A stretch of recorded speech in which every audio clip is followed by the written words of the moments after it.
देश की राजधानी दिल्ली में एक बार फिर से गैंगस्टर नीरज बवाना का खौफ दिख रहा है।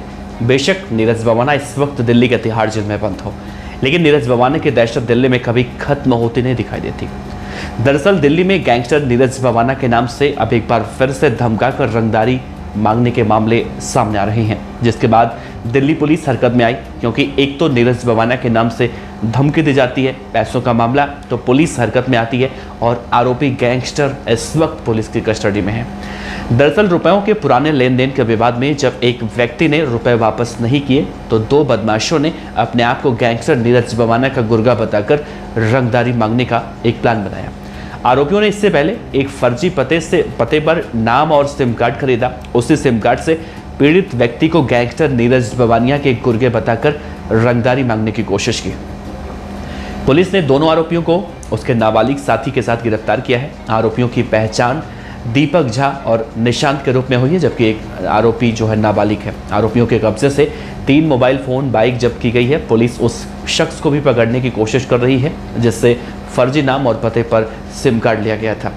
पुलिस ने कहा कि 22 जून को स्वरूप नगर के रहने वाले शिकायतकर्ता को अज्ञात फोन नंबर से एक फोन आता है। कॉलर ने गैंगस्टर नीरज बवानिया का गुर्गा अपने आप को बताया और 8 लाख रुपए की रंगदारी मांग ली। रंगदारी नहीं देने पर उसे और उसके पूरे परिवार को जान से मारने की धमकी भी दी गई। शुरुआत में शिकायतकर्ता ने घटना की सूचना किसी को नहीं दी, क्योंकि नंबर की कॉलर आईडी पर संजय गुप्ता का नाम और नीरज बवानिया की तस्वीर दिखाई दे रही थी और डर के मारे वो ऑफिस में नहीं गया। 24 और 25 जून को अलग अलग नंबरों से एक बार फिर से रंगदारी के लिए फ़ोन आया। उसने कोई जवाब नहीं दिया। बीते सोमवार को भी एक बार फिर से इन बदमाशों ने फ़ोन किया। इस बार फ़ोन कुछ ऐप आधारित नंबरों से आया था। इस बार शिकायतकर्ता ने पीसीआर कॉल कर दी। पुलिस मामला दर्ज करती है। शुरुआती जांच में पुलिस ने कॉलर के सभी फ़ोन नंबर सर्विलांस पर लगाए और साइबर थाना पुलिस की भी मदद ली गई। शिकायतकर्ता से जब वापस पूछताछ की गई तो मालूम चला कॉलर ने 8 लाख रुपए की रंगदारी को बाद में 35,000 रुपए तक ले आया था, जिसके बाद पुलिस टीम को शक हुआ। फ़ोन नंबर की जांच करने पर उसका पता और नाम फर्जी निकला। टीम ने मैनुअल इंटेलिजेंस की मदद से दीपक और निशांत को उनके ठिकानों पर छापेमारी करके गिरफ्तार कर लिया।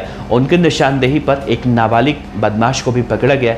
दोनों से लगातार पूछताछ की गई और उन्होंने इस पूरे अपराध में अपनी संलिप्तता का खुलासा कर दिया और उनके कब्जे में अपराध में लिए गए मोबाइल फ़ोन और सिम कार्ड जब्त कर लिए गए।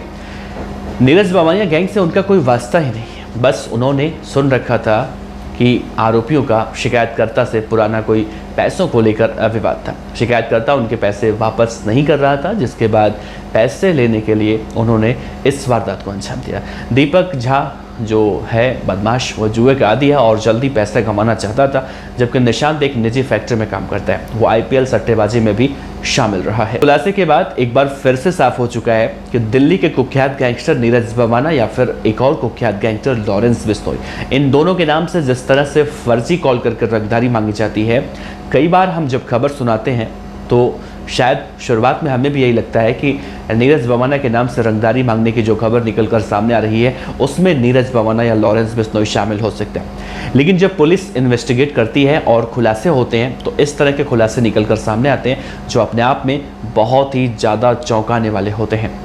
तो एक बार फिर से दिल्ली पुलिस की सतर्कता की वजह से, मुस्तैदी की वजह से एक और बदमाश गिरफ्तार हुआ, एक और केस क्रैक हुआ है और इसके लिए दिल्ली पुलिस की जितनी सराहना की जाए उतनी कम है।